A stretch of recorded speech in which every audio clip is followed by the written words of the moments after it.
Well, reports have surfaced claiming the Taliban was offered and paid bounty money by a Russian intelligence group to kill American service members. So we're going to break this down, whether or not this would even likely be true. But first, please subscribe to the channel. If you're new, welcome. Thank you so much for watching. This is where you're going to get a more logical leftist perspective on things happening around the world and here in the United States. Also, if you'd like to support this channel, the links are down below. I do appreciate your support, but mostly I appreciate you for watching. So let's be clear. This latest story is an attempt by Russia-gating Democrats to topple Trump and an attempt by the warmongering establishment on both sides of the aisle to get rid of a president who ran on ending endless wars right before finalizing the plans to withdraw 4,000 troops from Afghanistan. The biggest questions that help shed light on all of this would be what would be the motive and who actually benefits. We're going to explore all of this. So let's go ahead and talk about the story itself. So last week, June 26th, the New York Times published this article. Russia secretly offered Afghan militants bounties to kill U.S. troops, intelligence says. The Trump administration has been deliberating for months about what to do about a stunning intelligence assessment. Goes on to say American intelligence officials have concluded that a Russian military intelligence unit secretly offered bounties to Taliban-linked militants for killing coalition forces in Afghanistan, including targeting American troops amid the peace talks to end the long-running war there, according to officials briefed on the matter. The United States concluded months ago that the Russian unit, which has been linked to assassination attempts and other covert operations in Europe, intended to destabilize the West or take revenge on turncoats, had covertly offered rewards for successful attacks last year. Islamist militants or armed criminal elements closely associated with them are believed to have collected some bounty money, the officials said. 20 Americans were killed in combat in Afghanistan in 2019, but it was not clear which killings were under suspicion. They followed up with this article written on the 3rd of July, saying White House dismisses reports of bounties but is silent on Russia. Robert C. O'Brien, the national security advisor, told Fox News that President Trump knew nothing about the reports because the briefer decided not to share unverified intelligence with him. His national security advisor, Robert C. O'Brien, said on Fox News that Mr. Trump's CIA briefer, the person who delivers an in-person briefing to him every few days, had not brought it to his attention. The president was not briefed because at the time of these allegations, they were uncorroborated. Mr. O'Brien said. And as a result, the president's career CIA briefer decided not to brief him. The administration has not publicly acknowledged that the information was provided to Mr. Trump in his written briefing and has not responded to questions about whether they were saying he simply chose not to read it. We all know he doesn't read his briefings. They've known that since day one. So it is incumbent upon a CIA briefer to tell him the important information. She apparently decided that this was not important enough to brief him on, that this was not corroborated, that there was really no proof of it. So she decided not to bring it up. Now, Russia is denying the allegations. Zamir Kabulov, Mr. Putin's special envoy for Afghanistan and a former ambassador in Kabul, called the report outright lies generated by forces in the United States who don't want to leave Afghanistan and want to justify their own failures. That sounds pretty believable. Quite frankly, we've got a lot of warmongers in America. We've got a big war money-making machine, and they do not want to see our endless wars end. Taliban also denied the allegations, saying, quote, "These kinds of deals with the Russian intelligence agency are baseless. Our target killings and assassinations were ongoing in years before, and we did it on our own resources." I'm going to try to say his name here. Zabihullah Mujahid, a spokesman for the Taliban, told the New York Times. That changed after our deal with the Americans, and their lives are secure, and we don't attack them. Right. The Taliban has no reason to attack and kill Americans at this point. The main attacks were going on during the Obama administration. That's at the height of the war in Afghanistan. And now the Taliban has been in negotiation with the Trump administration for quite some time. They know the deal. They know that the deal is, if you back off from the violence against us Americans, we will leave. Just give us a moment. Just, uphold your side of the bargain and we'll get out of here. The Taliban know this. We have been withdrawing troops. They have no reason to now all of a sudden engage in collecting scalps of Americans. That doesn't make any sense. That's counter to what they want to do.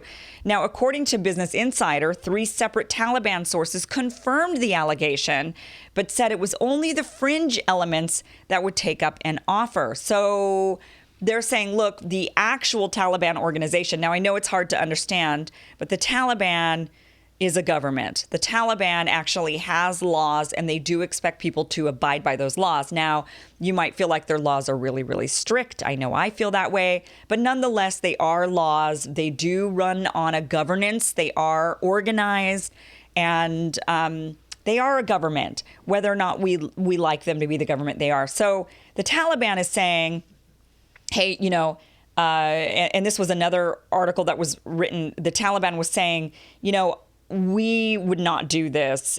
There are criminals inside of our organization, just like there's criminals inside of any organization. There's also a big drug market in Afghanistan. There's a lot of opioids. So you've got a lot of people with a lot of interests. We don't control everybody. We do our best, but sometimes people break laws. So they're kind of insinuating that if this is true, it was fringe elements that maybe were operating under criminal pretexts. It was not Vladimir Putin going to the Taliban saying, you know what, this sounds like a good deal. We're going to go ahead and collect scalps of Americans, and you're going to pay us for this, right when both countries are on the brink of getting really what the Taliban wants, which is getting the United States out of there. Now, Russia has its own motivations for wanting to get the U.S. out of Afghanistan, and we're going to go over that. But now we've got calls coming from both sides of the aisle to not only make Russia pay one way or another. Now we're getting all of this Russia-gating, but they also want to keep our troops in Afghanistan because they're saying, well, removing them is clearly what Putin wants, and we don't want to do what he wants. But you know what? What about what the American people want? Does that ever cross Congress's mind? What about what we want? The American people voted Trump in because he said he was going to end endless wars. That was one of the reasons why he won. That was a message that many people who even didn't vote for him, those of us on the left, we even support this message. We want to get out of all of these crazy, endless, costly wars. And by the way, where is their proof of this? When they say that there were, the Russians are paying the Taliban and it's some Russian intelligence agency, where is the proof? The intelligence officials are claiming that the Russian entity responsible for the alleged bounties is known as Unit 29155. And this is the group who was allegedly behind the hack on the DNC emails in 2016. Surprise, surprise. Is anybody surprised by these allegations? And they're also saying that this group was behind the 2018 poisoning of ex-Russian agent Sergei Skripal and his daughter in England. Of course, they don't really have any proof. They should show us the proof, especially after marching us into all of these endless wars in the Middle East based on lies. Information that we know was fabricated, that was uncorroborated. They absolutely owe it to us to show us the proof if they're going to keep us in these wars. We should be demanding this. We are paying for these wars with our tax dollars. We are killing people in the Middle East. We are keeping it unstabilized. And we need to demand that they show us proof. Now, they say, well, we can't. That's a matter of national security. We can't show you the proof. Damn it, we want the proof. Now, politicians are calling for us to remain in Afghanistan, right as Trump is finalizing these plans to remove the additional 4,000 from the roughly 8,000 troops who are in Afghanistan currently. At the height of the war, I believe we had 100,000 troops there. So we have dwindled quite a bit down, and we want to get the rest out of there. We just want to get out of there. But politicians are somehow gaslighting us right now. They're using this news story to gaslight us into thinking that since Russia offered bounties on U.S. soldiers' scalps, the best way to keep U.S. soldiers safe is to keep them in Afghanistan where they're being hunted. Does that make sense to you?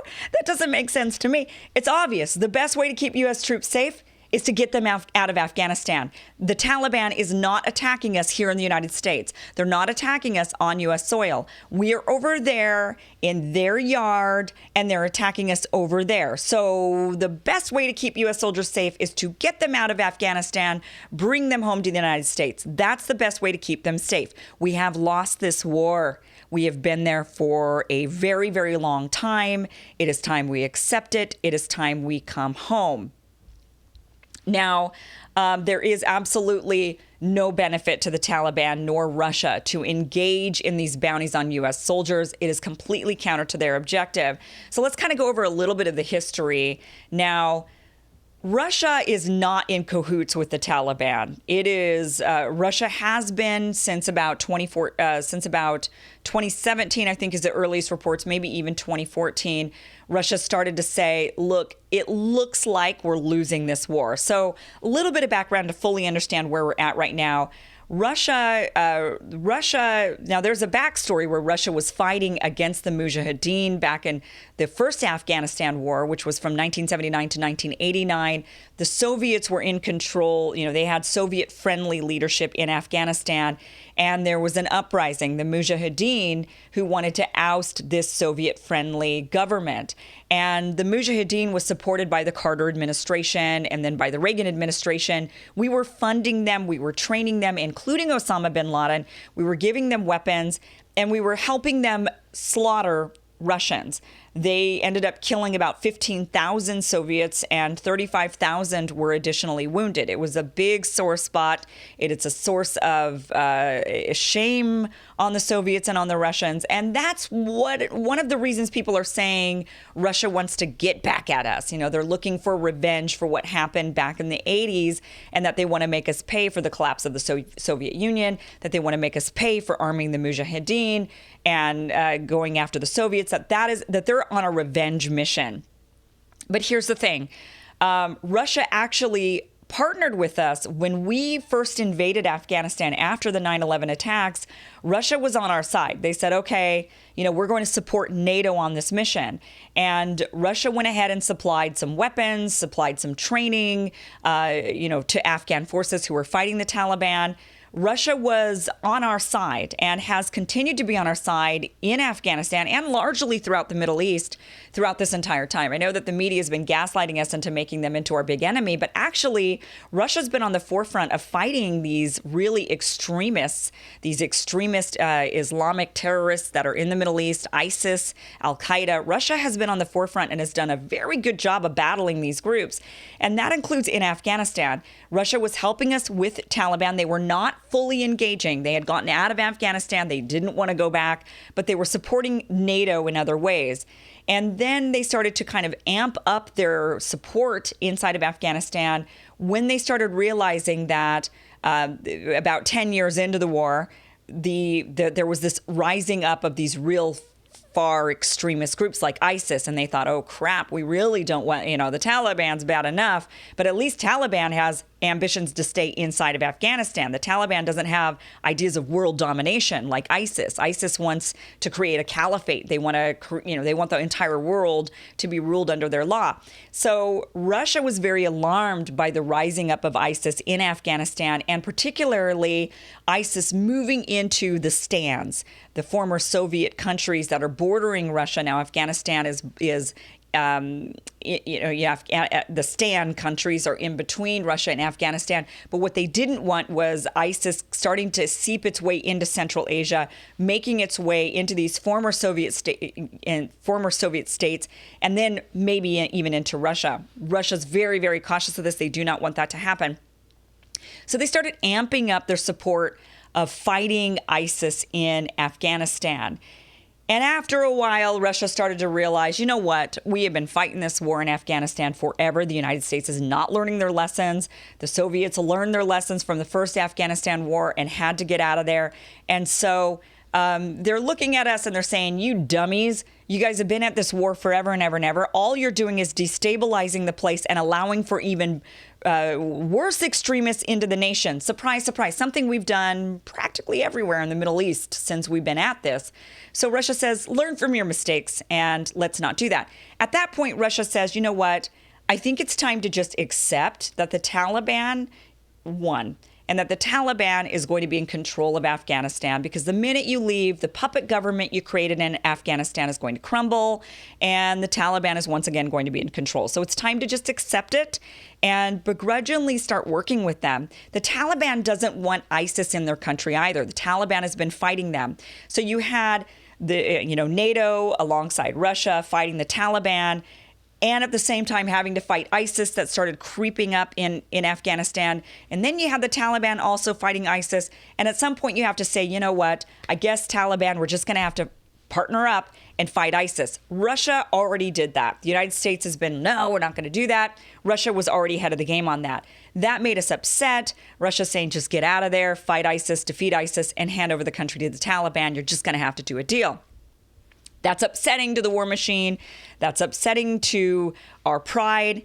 And that is where Russia's at with all of this. Russia doesn't have any motivations to, Russia's actually been really leery of the fact the United States is backing out and exiting Afghanistan. Russia understands that that means they're going to have to step up their battle against ISIS in there. But they're the ones who've been working alongside the Taliban on doing that at this point. Not as buddies, but, begrudgingly working together, accepting the fact that the Taliban's going to be the government.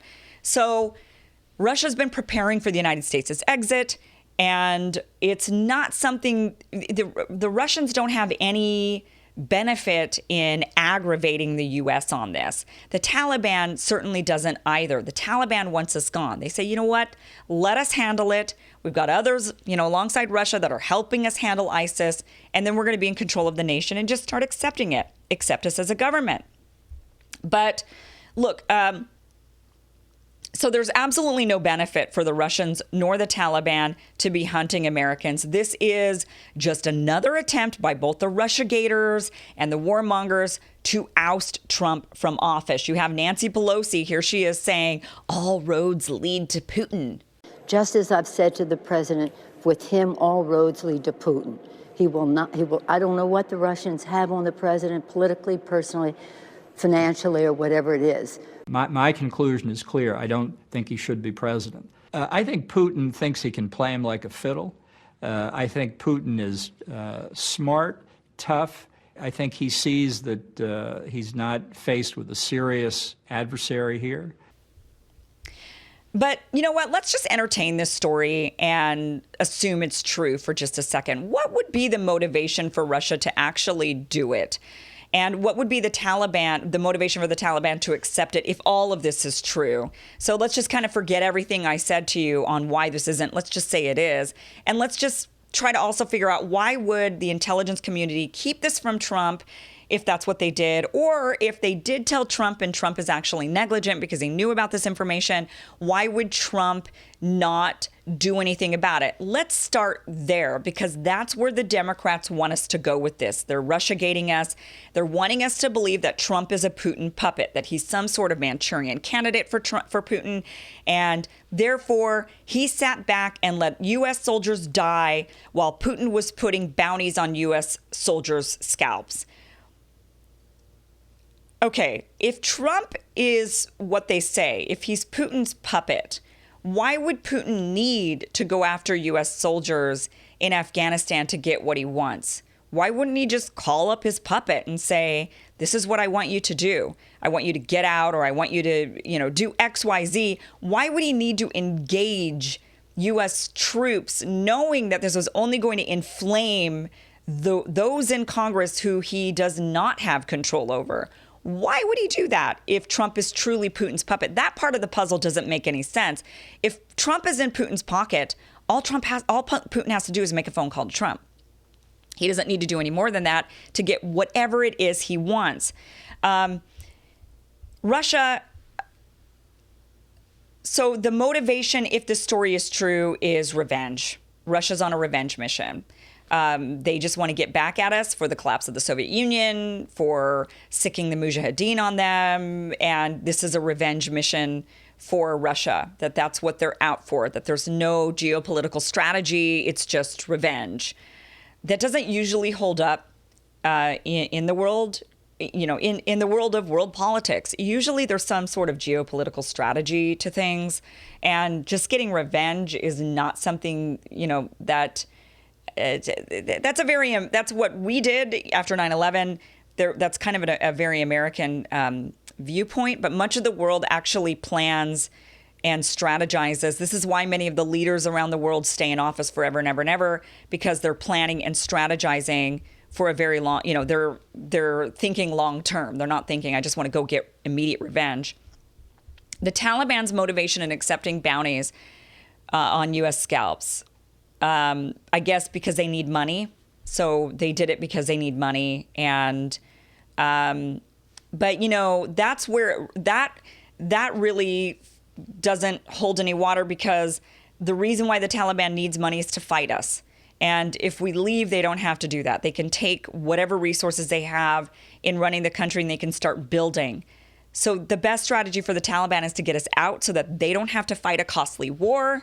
And so to accept money fighting us in order to continue fighting us. Look, this is why it doesn't make any sense. Because when you start connecting the dots and when you start trying to say what would be the motivation for any of these people to go down that road, the motivation is really thin. It doesn't make any sense. The only thing that makes any sort of sense to me is actually what Business Insider reported, saying that they had 3 Taliban sources saying, yeah, it's true, but those who did it are very fringe Taliban. And when the Taliban came out saying, yeah, okay, if anybody did it, it's the criminals inside of our organization. If the story even holds any truth at all, I think that's the more likely story. That we have to understand, a very big drug war and sort of drug cartels going on in Afghanistan. And there are interests from the Russian side who want to see that continual flow of opium into Russia. They've got, I believe Russia has the highest rate of heroin use per capita. So there's a big money-making machine going on between Afghanistan and Russia. You've got military people in the way, the war kind of getting in the way of that. You might have had a fringe group on the Russian side who is making money. We do know that there's a lot of corruption. We've got corruption in the Taliban, corruption in the Russian government. And you probably had more corrupt fringe elements that were not sanctioned by the various governments, the Taliban government or the Putin government.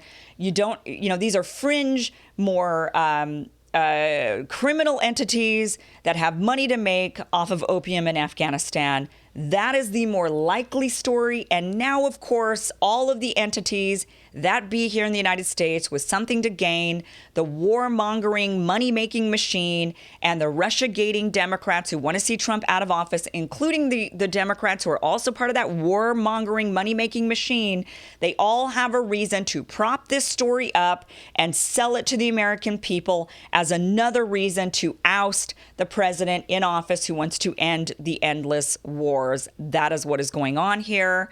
So hopefully that somewhat clarifies it. If you were if you were believing this story, hopefully that kind of gives you some cause to think about it. But at the end of the day, they owe us the proof. If it's true, they owe us the proof. If they're going to try to keep us in endless wars, they owe us the proof. That is what they owe the American people 20 years later, absolutely at this point. Thank you so much for watching the show. Please subscribe. Hit the bell if you'd like to support the channel. The links are down below. Thank you so much for watching.